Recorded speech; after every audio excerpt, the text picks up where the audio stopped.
What's going on with y'all? Good. How about you? What's the issue today, sis? What's the issue? I am so glad you asked that, Mila. Right. You gotta let them be. You gotta let kids be kids. But I don't know about. Who taking Miss Mabel to the subway though? Okay. Hypothetically speaking.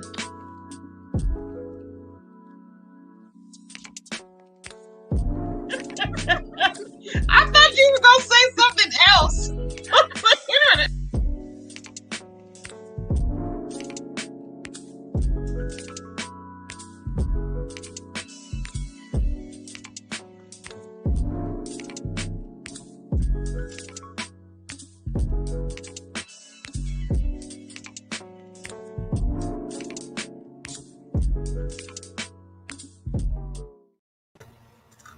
Hey everybody, we are back for season 2, episode 2. Ryan is joining us tonight, and Camila's there somewhere. Cincinnati. Ryan's joining us from Cincinnati. Camila has her camera off. Okay, so yeah, we are. Okay. Yeah, where'd she go? Okay, so we are back for season 2, episode 2. This episode is about relationships or healthy relationships or teaching healthy relationships in schools. This was an idea of Ryan, so I'm going to give all the credit to Ryan because he brought this idea to me. So we're going to talk about it this evening. Is it something you wanted to say specifically, Ryan, or you kind of just want to get into the conversation? We can jump right into it. Okay. The thing is, one of the things that I've heard, there's a common saying here in Ohio specifically, you need a license to do everything in the world but to have children.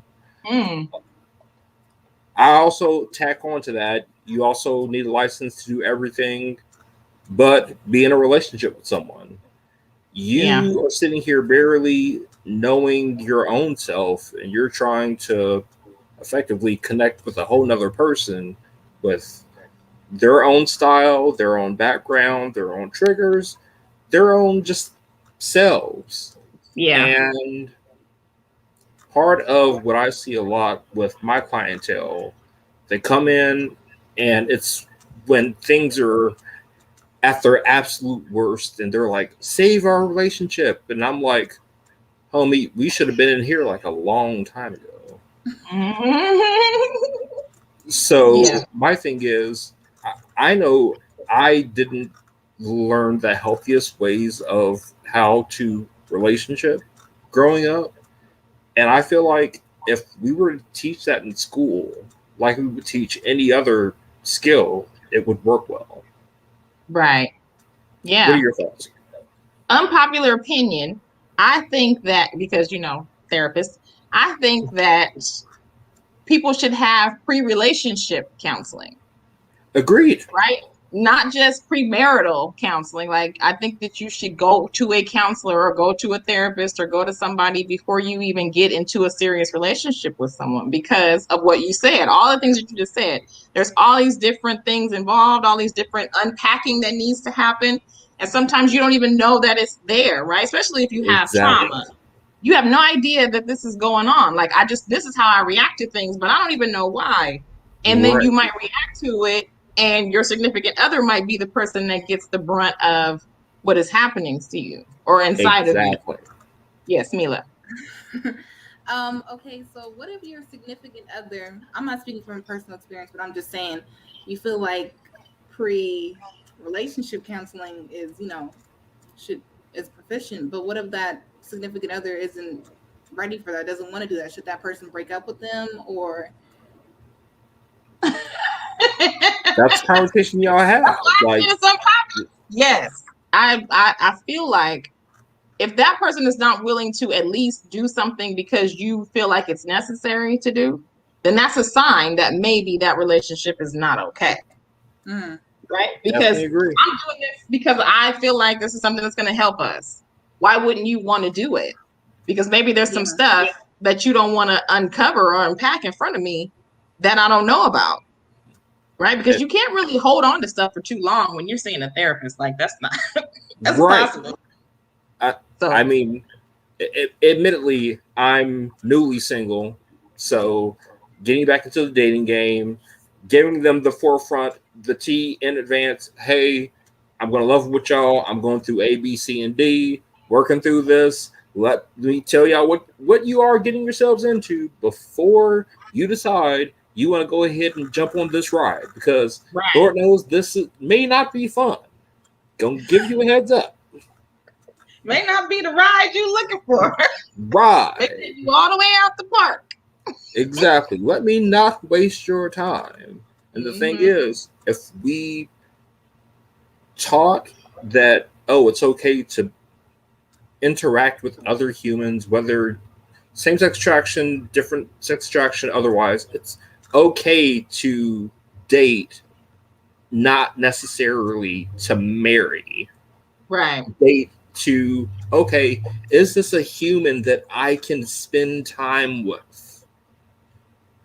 If we can teach what that looks like, what a healthy relationship, whether it's romantic or otherwise, that can make a difference. Yeah. So, what are your thoughts? We got a comment. Anika said, my idea is unrealistic. It doesn't have to be. It doesn't have to be. It is probably right now. That might not be, like I said, that's why it's unpopular, because people don't want to do that. Nobody wants to go to counseling before they get into a relationship. Nobody even wants that to be a requirement, right? Nobody wants to go to counseling. Nobody wants to go to counseling. Nobody wants to go to therapy anyway. But if you want that to be a requirement of our relationship, then you might be too high maintenance, or you might not be the person that I want to be with, because I don't want anybody who's going to counseling. I want to be able to manipulate and control you. There we go.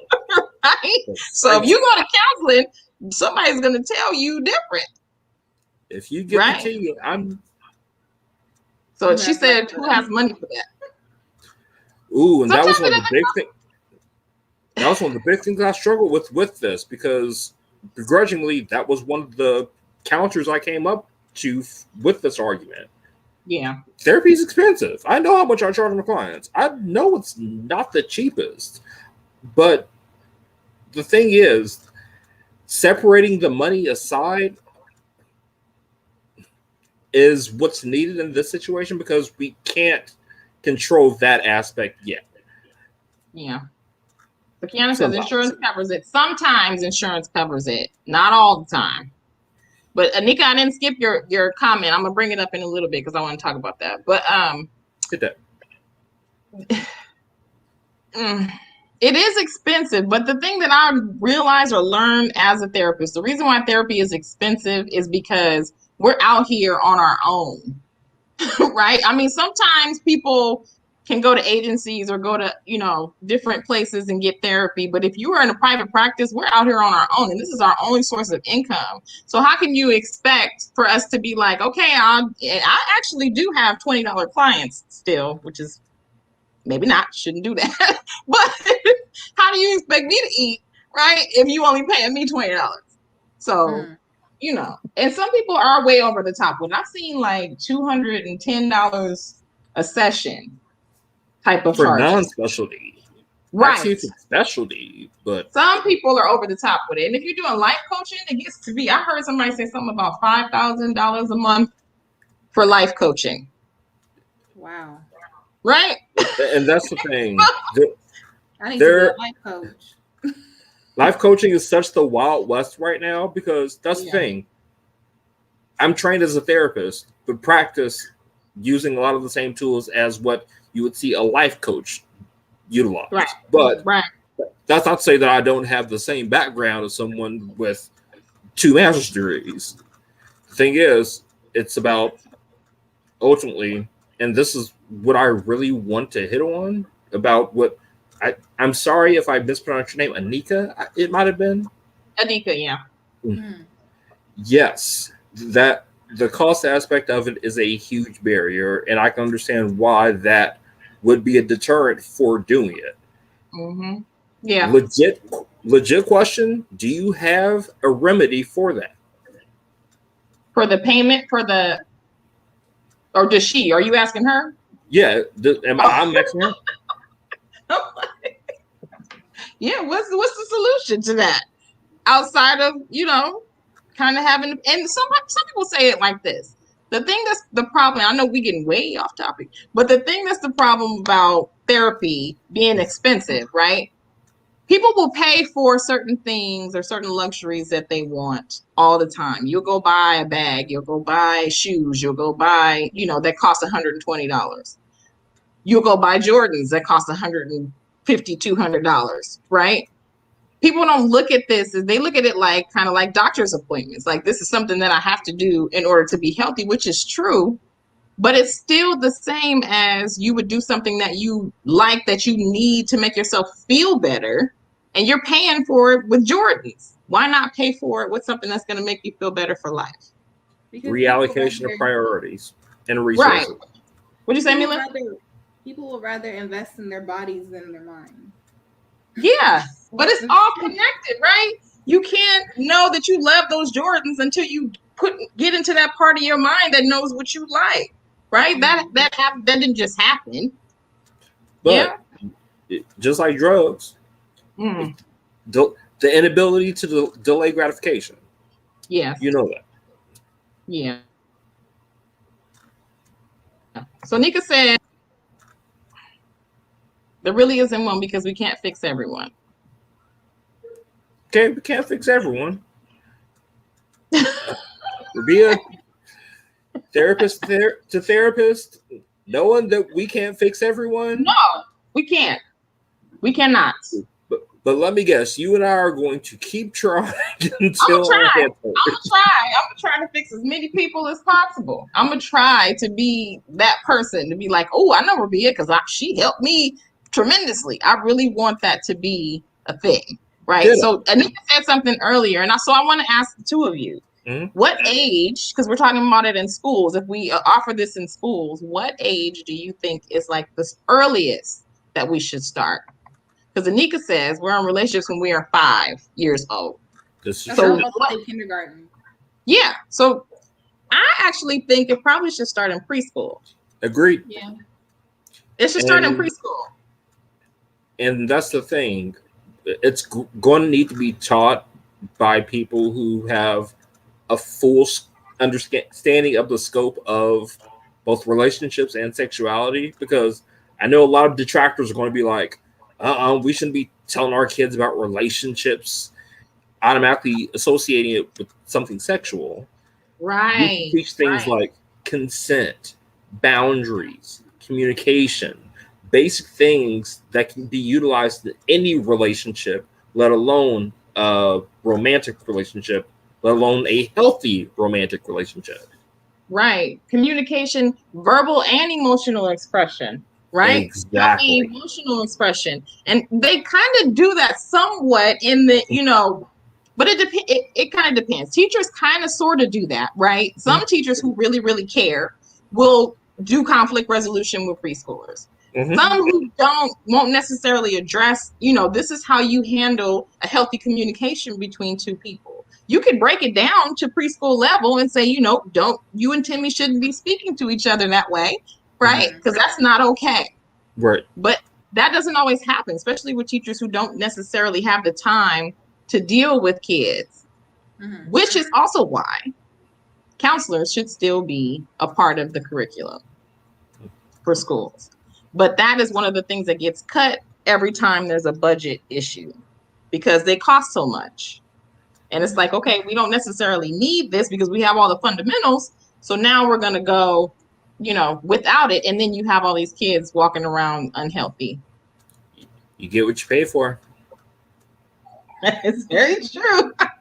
That's very true because it's not necessarily the same in private or charter schools. Oh no, they have all the resources necessary. And that's the thing. When we're teaching these concepts, these things have to be taught not only at school, but they have to be reinforced at home. My thing is, we have entire generations that are very much stuck in their ways in terms of how they feel that relationships should go. There's going to be a fight on what type of relationships we should articulate to them. Yeah.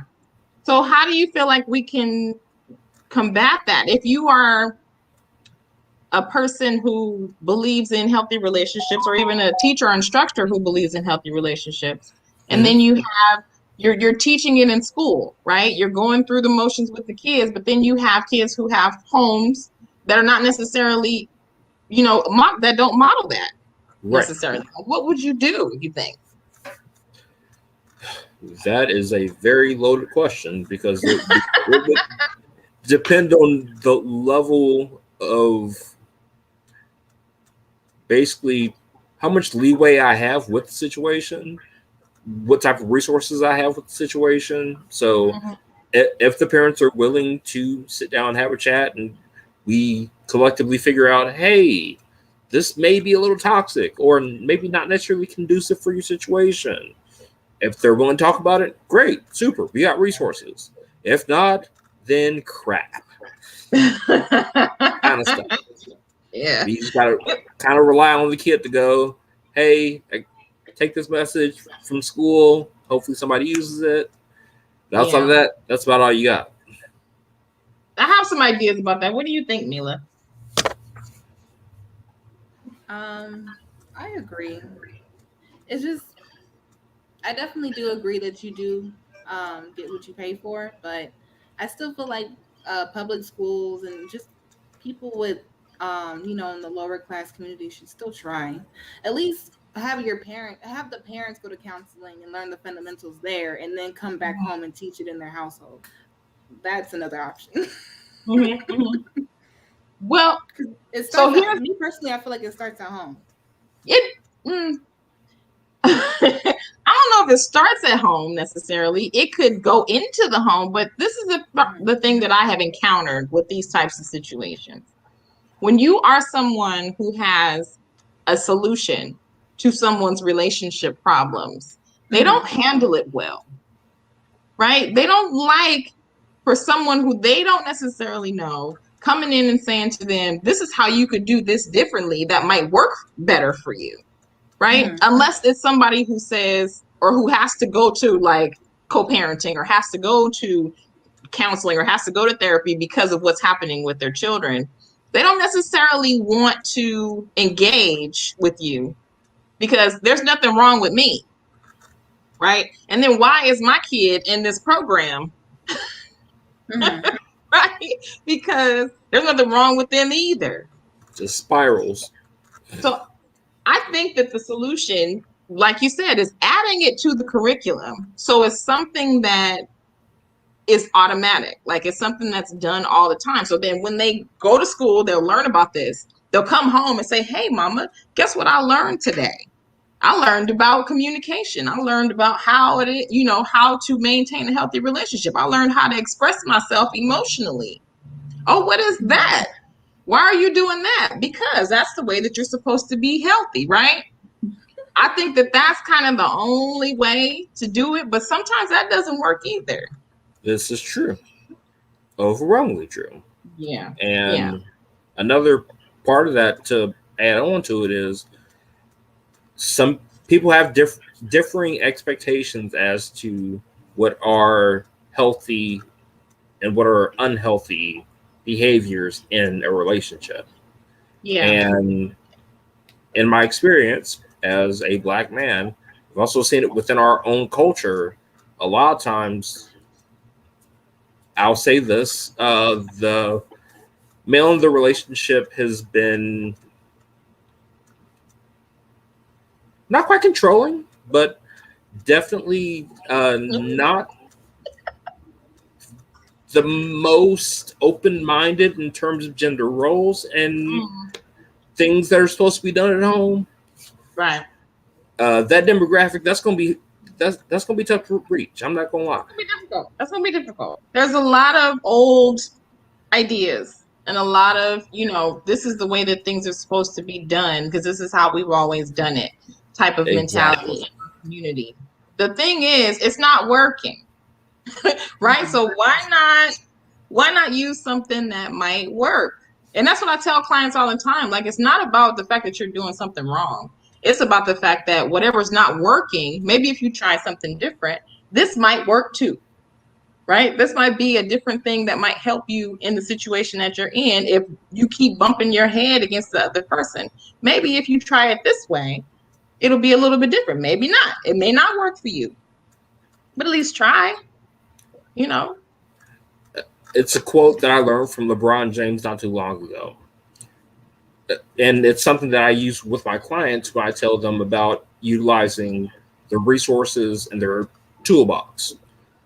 If your tool isn't working for something for some strange reason, use every other tool you have in the toolbox and throw the gun with it too. Yeah. Because use what you have. Yeah. Exactly.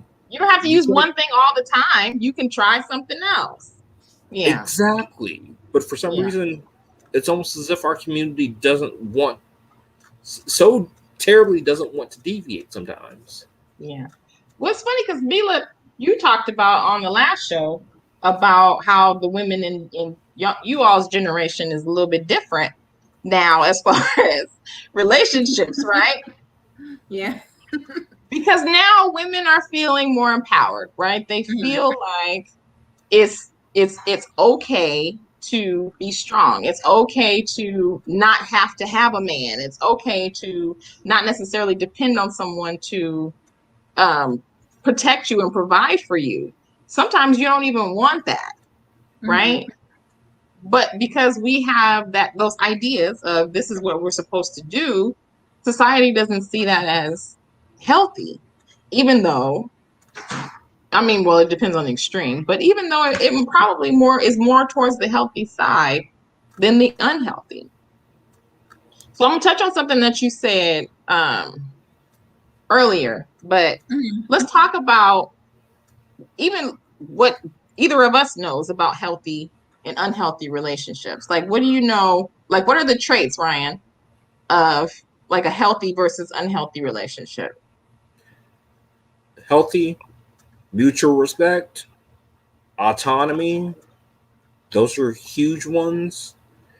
And unhealthy relationships, feeling like you have to walk on eggshells, feeling like you aren't safe in communicating with your partner or partners, things like that. Yeah, not just safe physically, but safe emotionally. That's exactly what I mean. If I feel like I can't tell you my deepest, darkest, intimate secrets, then we don't need to be together. Facts. What do you think, Mila? What are the traits? Like, what would a healthy relationship look like to you? Definitely communication is definitely key. Like you said, just being able to speak to your significant other about whatever.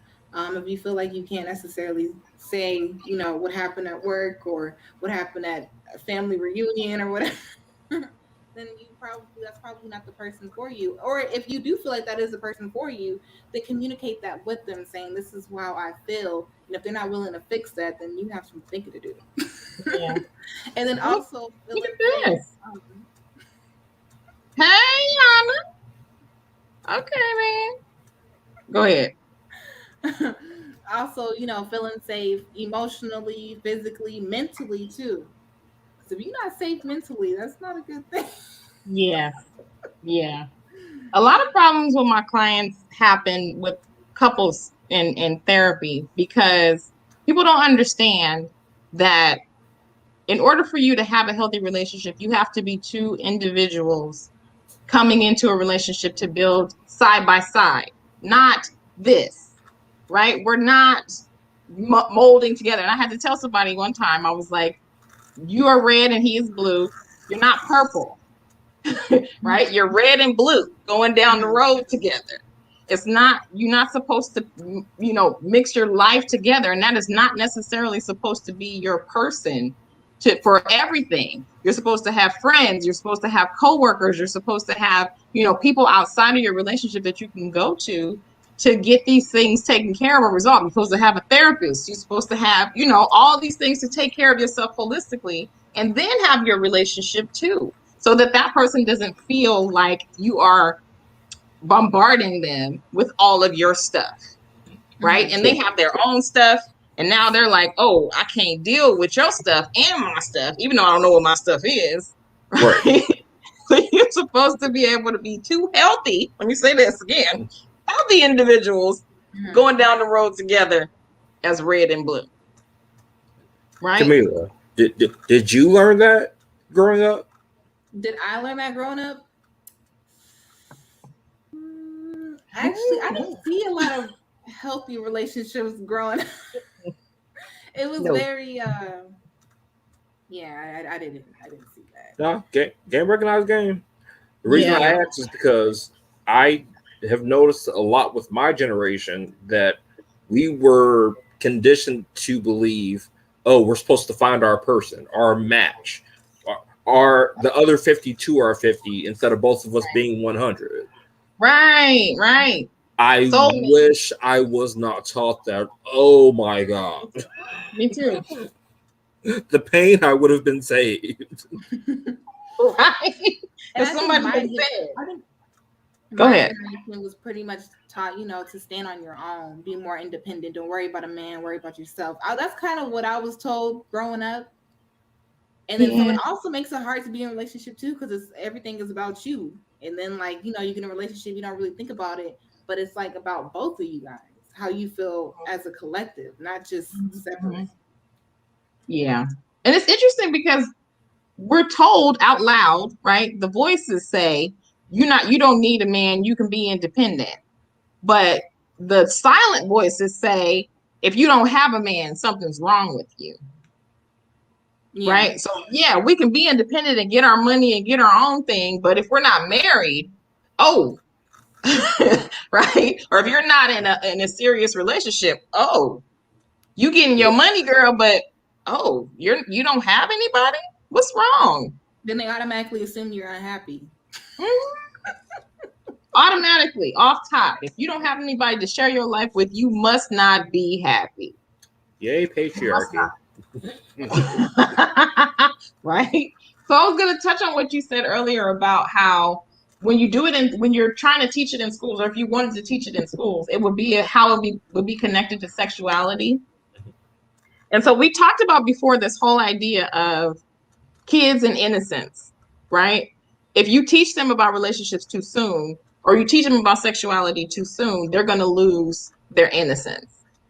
But therapists who do trauma therapy or specialty, right, know that when you're not taught about your sexuality earlier, that's how you become traumatized by sexual violence and things that happen to you sexually. Because you're not aware. You have no idea that this is not okay.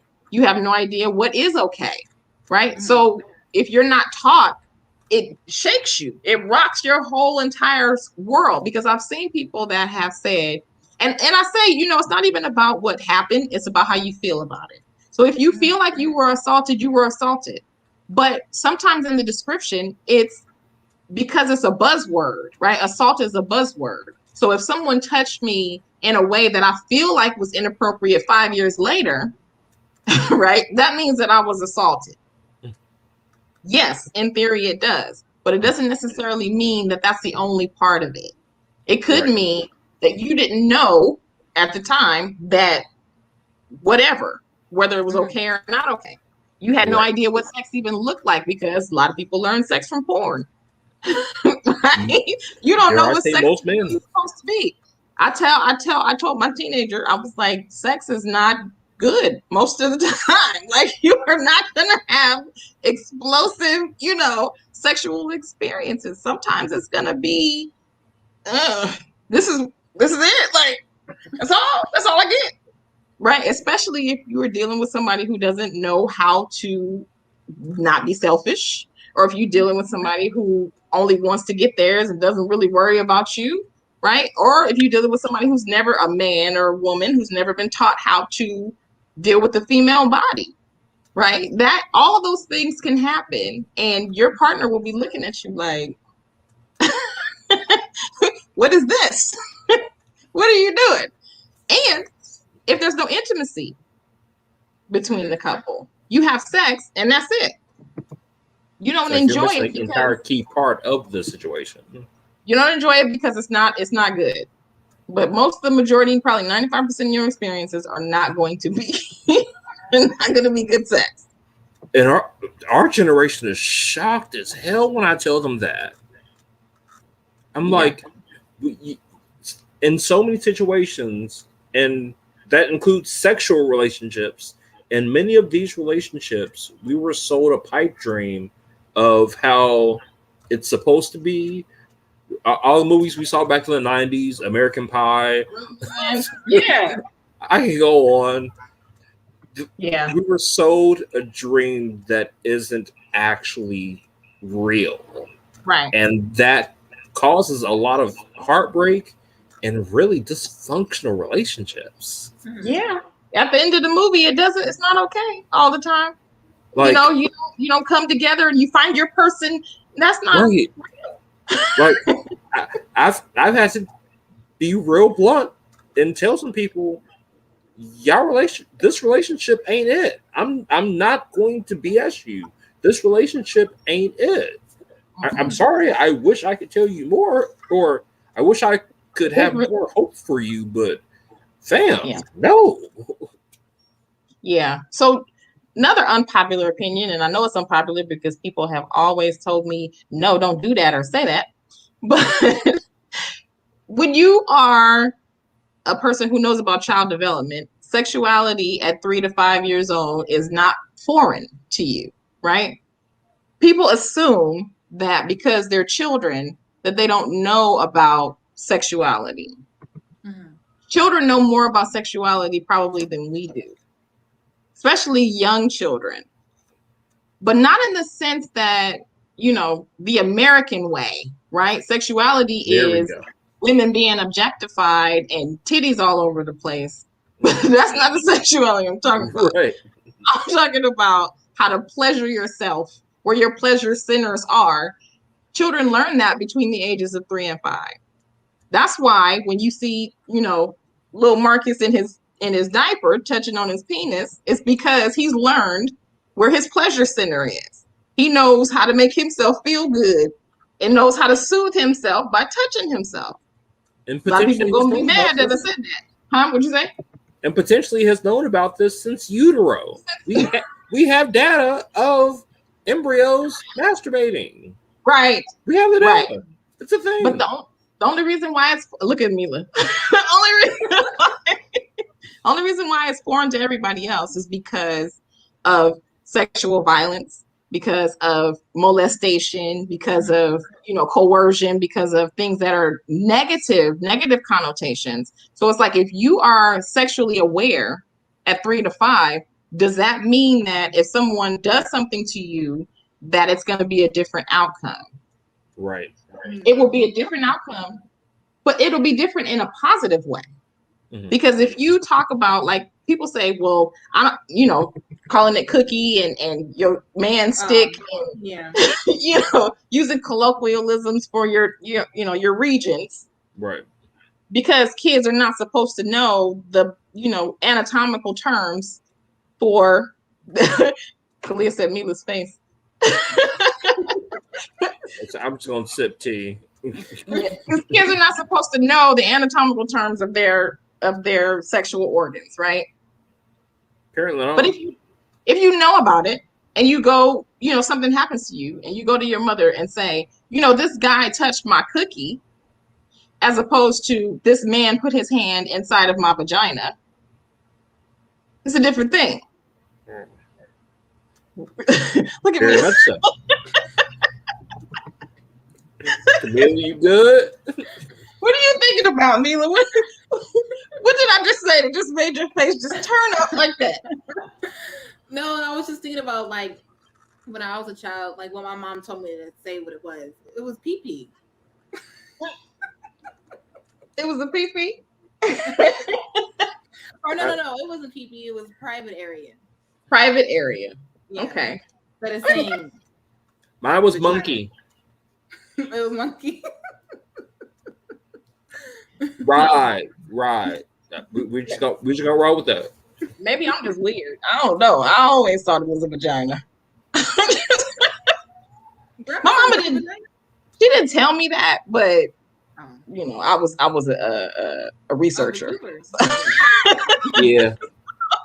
I'm like, I did my research. yeah, I'm sure it's not called a monkey. Let me go. Let me research this a little bit. Yeah. Okay, so Agreed.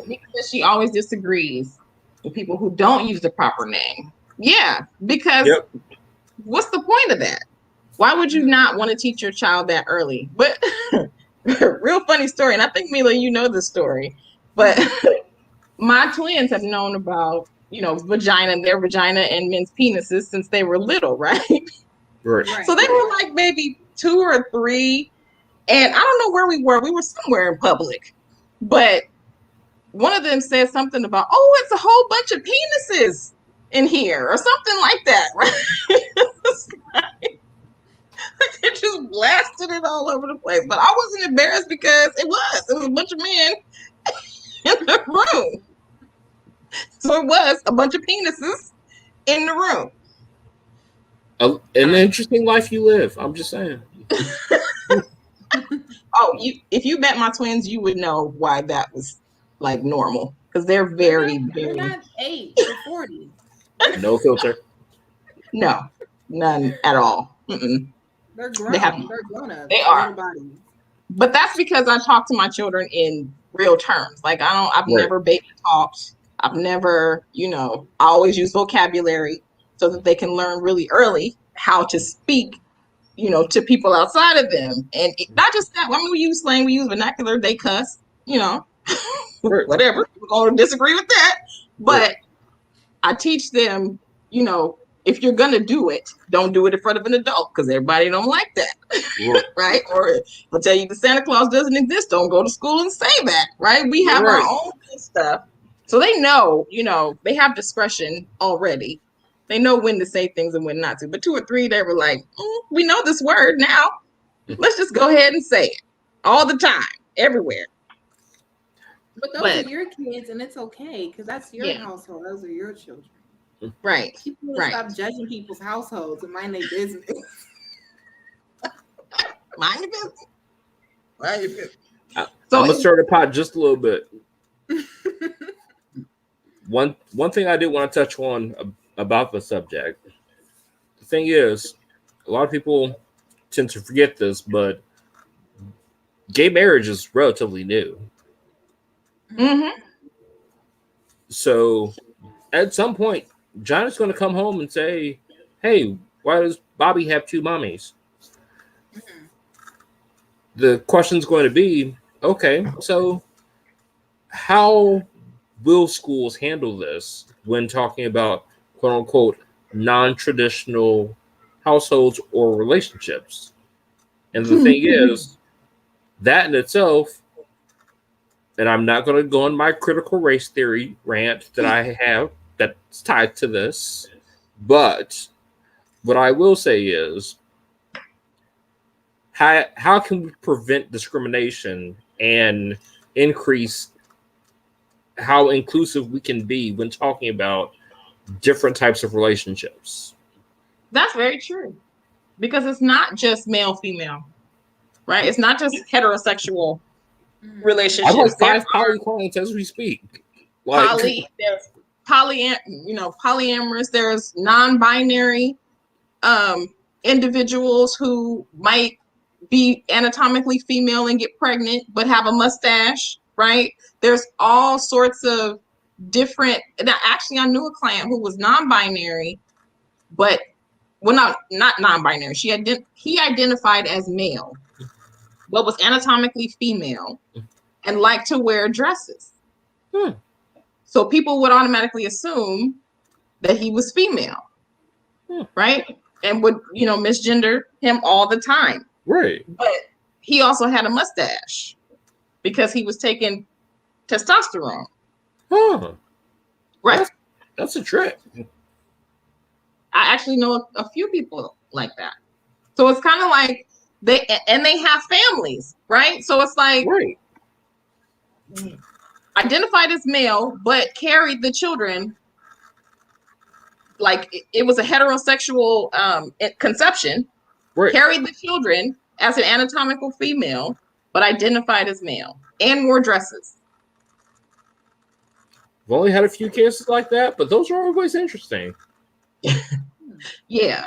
But it's like it's difficult to have those conversations with people who, one, don't believe that homosexuality is necessary, right? But I always say homosexuality has been around since Always? ever. Ever. Question mark? Ever. Like, but because we don't talk about it now in a way that's positive, that's why it's, a big deal still. I admit, it's one of the reasons why I have such a big love affair with Lil Nas X. Right? Right?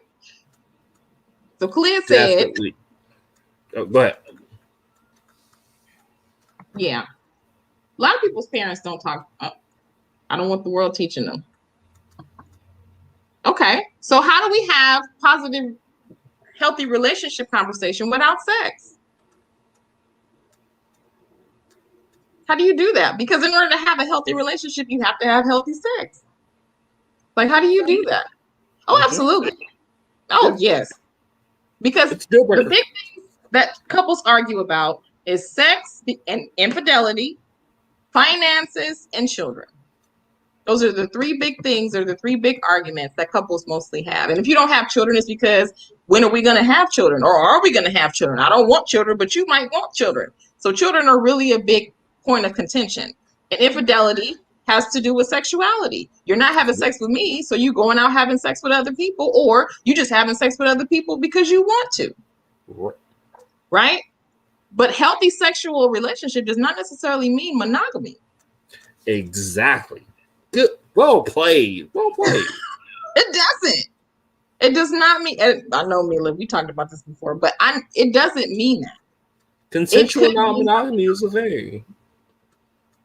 It could mean something else. It could mean whatever the couple agrees to or decides on. If that means we're going to be in a monogamous relationship, we're going to make this decision to do this together. But if you step outside of that, that means that's not really what you wanted.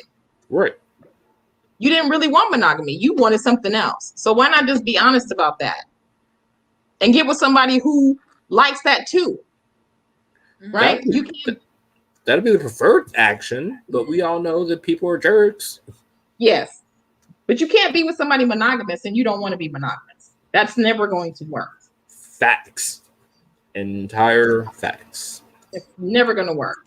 So how do we talk about healthy relationships in schools without talking about sex? Is that possible to do? Not in my opinion. I don't think so either. What do you think, Mila? I don't think sex is everything. I just don't. I mean, I'll say this. No, it's not. But sexuality does encompass the entirety of the spectrum of life. Yeah, it's everywhere. Sex is everywhere. Like, how can you even talk about relationship without sex? Because when you initially are attracted to someone, and some people don't like when I say this either. Leah says she don't think we can. You can't have the relationship conversation without sex. But when you initially are attracted to someone, that is sexual attraction. Yep. It is. Right up front. So before you even meet this person, it's already about sex. Right.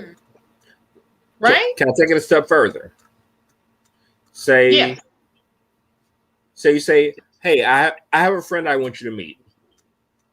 Oh, what are they like? Oh, he is...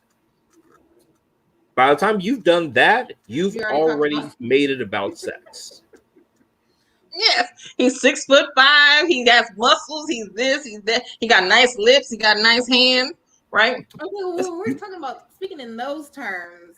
I thought y'all was talking about like the act intercourse. Yeah, act. Well, I mean, it's the same thing, because your attraction to someone has to do with your hormones, right? You don't know this person. You have no idea who they are, what their mind is like, what their family is like, what their body is like, because you see them with clothes on. You have no idea anything about this person. But your body is saying to you, oh, yeah. Yeah, give me some of that. I don't want that right there, right? And it's about sexual attraction. It's not about love. It's about sexual attraction. Because when you love somebody, sex kind of becomes a little bit separate. We have sex because we want to have that as an expression of our love, but I don't love you because of the way we have sex. Mm-hmm. Or because, yeah, it's connected, but sometimes it's not, it's not together. So, love at first sight is not true. That's not true. Not true. Lust at first sight. Sprung at first sight, but want to have sex at first sight, but you might because of, and this is another thing, the rules. The rules say 90 days. The rules say if you have sex on the first night, you a hoe. The rules say don't do right. Don't do X, Y, and Z because you don't want to look a certain way to certain people.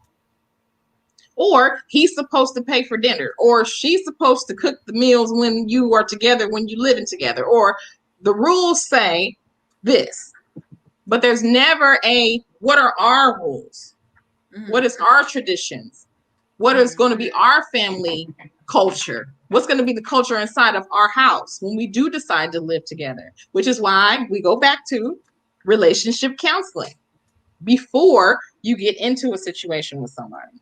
Because that way you can figure out what are our rules? What is it that you are going to put up with? What is it that I'm going to put up with? What is it that we're going to decide together how our house is going to be run? Mm-hmm. You couldn't be more 110% accurate. But does that happen? No. No. That is not realistic, Anika. You are so right. It is not. Nobody wants to do that. But more realistic than I say we may give it credit. The thing is, if somebody, one of us, whether it's you, me, one of our colleagues, we could start getting trainings and presenting them to schools to say, hey, we have this, it might be beneficial, and start collecting data off of that, we actually might be able to turn this into something. I know I plan on doing it with my students. I was thinking that. You right on the money, Ryan. I was thinking that. I definitely was, because I think it's necessary. I think it's absolutely something that should happen. Yeah, especially since there's all this talk about SEL and, social emotional learning, and that's supposed to be the big thing now. This is a part of it. Right. Mm-hmm. She's there. She'll be back. Okay. Go ahead. What do you think? I just don't want it to, and I hate to use the word conservatives, but I would hate for this concept to be demonized and seen as, they're trying to teach our kids sex too early, even though to me they should be taught that from jump, but nonetheless. Yeah. And then the concepts of teaching things like polyamory, teaching things like, and I'll be fully transparent. As a male, I was taught in my male surroundings, as I developed, hey, in order to have sex, get a girl drunk, then have sex with her. Jesus. Wow. Yes, you see how absolutely baffling that is. But it's rampant. That's not just you. Exactly. That's exactly where I'm going with this. It's so rampant. How can we get the message out there big enough? Like I keep saying, the message is wrong. The messaging is always wrong. It shouldn't be girl abstain. It shouldn't be girl close your legs. It shouldn't be girl get birth control. It should be y'all. Yes. Keep your penis in your pants, boy. Keep your penis in your pants. Keep your condoms in your wallet, boy. Right? Make sure that you are taken care of. Make sure that you have everything that you need when you come into a sexual situation. Don't put it all on her. Exactly. Keep your legs closed. Exactly. And just like I empower my women to carry condoms, carry lube, carry Plan B. I you name it, I got it, I got you. But either way, take ownership and be happy about taking ownership of your sexuality. That's something that overwhelmingly needs to be taught in this curriculum. Here's the thing. How do women take ownership of their sexuality in a patriarchal society? How do they do that? And I think that should be part of what is being taught. Girl, you can have sex with anybody you want to have sex with. That does not make you a hoe. That does not make you a Jezebel. That does not make you a what is the other one? The Sapphire, whatever it is. That doesn't make you wrong. If you want to have sex with Johnny on Wednesday and then have sex with Timmy on Tuesday, as long as you're protecting yourself and you're not getting any STDs, you straight. In the words of Genuine, as long as we protect ourselves and do it right. Right. Yes, right? I take it back. So I don't know if you know this, Mila, but the idea of monogamy is an American concept that was kind of generated in America because Christian Bible thumpers said 1 man, 1 woman, and that's what relationships are supposed to be. That is not how society was always operated. That's not how it always ran. I tell this story all the time, and this is something that I heard. I don't know if this is fact because I didn't look it up myself, but this is one of the things that I heard in one of my courses when I was in undergrad, was that Greek and Roman times, sex was for pleasure, right? But same sex was pleasure. Monogamous heterosexual sex was procreation. This is the way that we have children. I'm going to have sex with a man or I'm going to have sex with a woman to have children. But every other place, it doesn't matter. I'm getting my pleasure from whoever is around. But then somehow that changed to you have to do it this way. You can't be, you're not going to be pure unless you close your legs and you don't have sex until you're married. And then you can only get married to a man because that's the only way to do it. And fingers crossed he doesn't suck in bed. Which he probably will if you don't know what his sex is like. Yeah, likely. That's gonna suck. So SEL is social emotional learning. Let's see. Oh. So teach everybody equally is what Kalia said. So yes. I mean, personally, and I don't completely disagree, but I do think it needs to be a little more driven towards males pertaining to the concept of consent due to being in a patriarchal society and by default displays power dynamics. But the other thing, like the meme that goes around Facebook and Instagram, have you seen this meme, Mila, that says that a man can have 365 children in a year, but a woman can only have like 1? Mm-hmm. Yeah, I've seen that. So why is the messaging not about the person who is giving these children to people? Why are we not talking to them? Why is it not the focus of the conversation? Because we can't have children without sperm. Mm-hmm. Conversations need to be had by a lot of people. Yeah, you can have it without sex, but you can't have it without sperm. So why is always the pregnancy prevention or intervention, it's always directed towards the woman or the girl. It's never directed towards the one who is giving these children to people. That's what I think needs to happen. Agreed. I've been saying that. I've been on that for a long, long time. Hey, but, you ready to go? I'm ready to go. Like I said, something. Go ahead. No, you go ahead.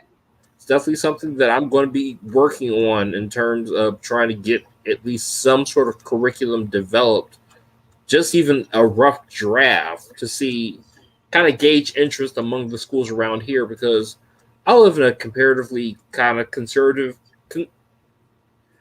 I live in a blue city in a really red area. Mm-hmm. So the inner city, I might be able to get something out of this. The outskirts, and we'll see. Yeah, probably not. Probably not. Probably. But I'll take what I can get. But that's partly because if we teach people and we give people information, they're not going to need us anymore. Right? We are the keepers of the stuff. We're the keepers of the information. If you know about it, you don't need me to be powerful over you anymore. Exactly.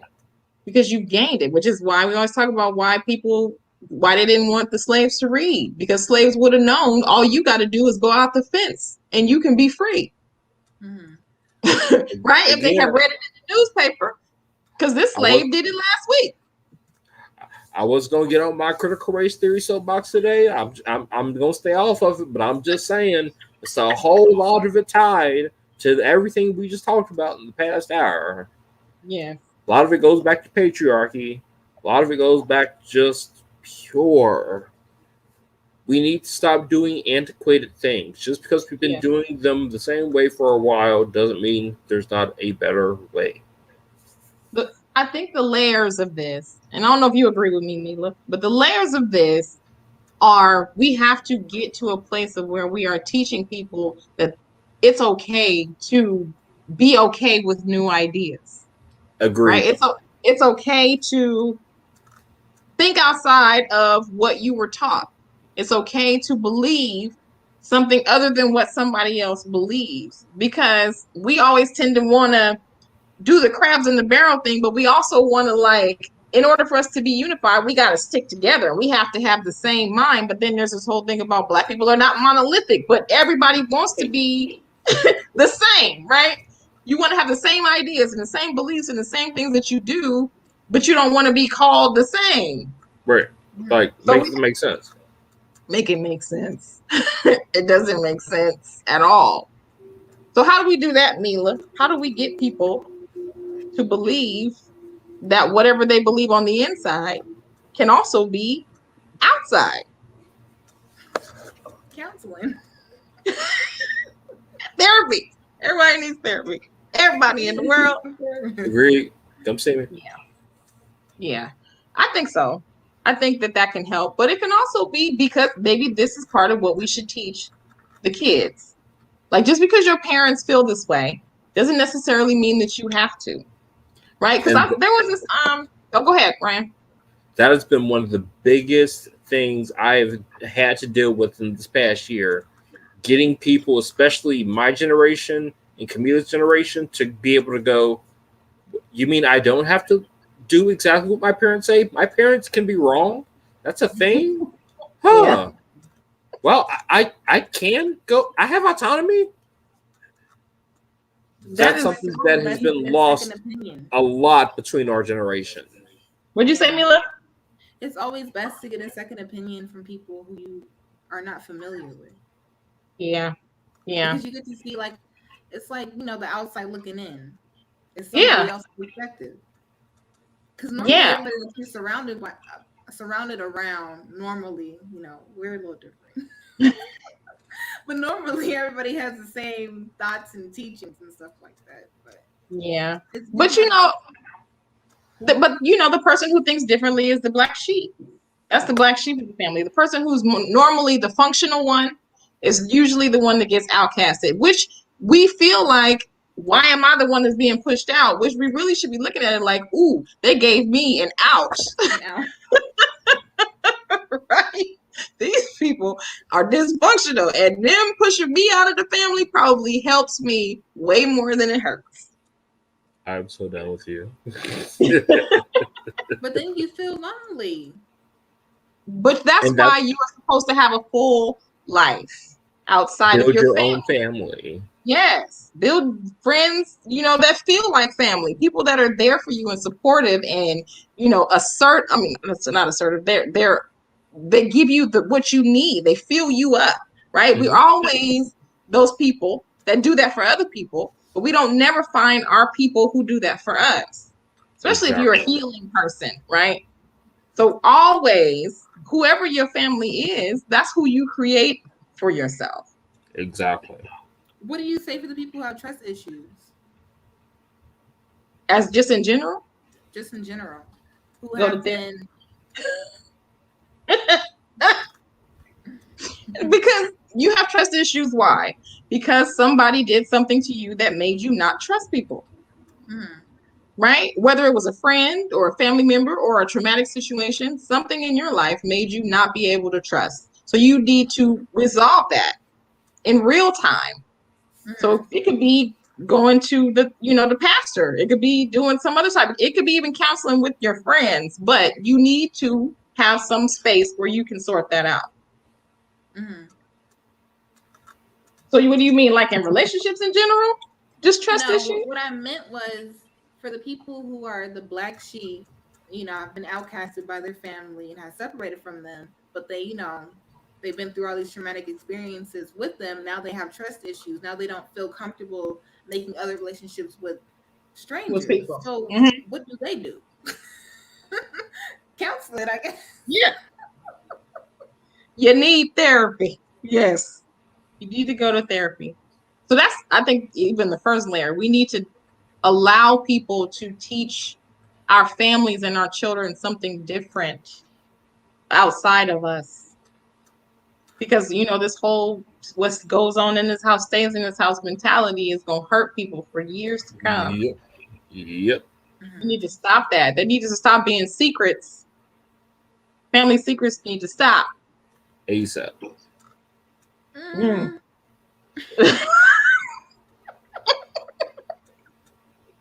It needs to stop. It needs to stop. I don't necessarily feel like everybody needs to be the one to stop it, but it needs to stop. We should not still be continuing in the same space that we have been. We need to step outside of that. Yeah, agree. Any last thoughts, Camila? I kind of agree with you. Okay. What don't you agree with? Well, because me being a very secretive person. Yes, Camila, it needs to stop. Let it go. Let it go. I know. So Kiana said, family is who you make it. Yes, absolutely. Facts. Absolutely. Because our family is, we got separations. We love who we love, right? Who loves you? Love who loves you. Exactly. It's the popular table. That's what it is. We at the popular table. Some would disagree with that. However, anyway. Hey, let y'all be black sheep and be happy. Yes. Any last thoughts, Ryan? Nope. You are awesome as always. Thank you, and you are too. We so appreciate you always being here with us. Happily. So, what do you think about the next show, Mila? No? I hate we'll discuss that later. All right. I won't put you on the spot this time. So, we love y'all for hanging out with us today. We had a good conversation. Thank you, Ryan. Thank you, Mila. Thank you. I will see you all. We'll see you all later. See you.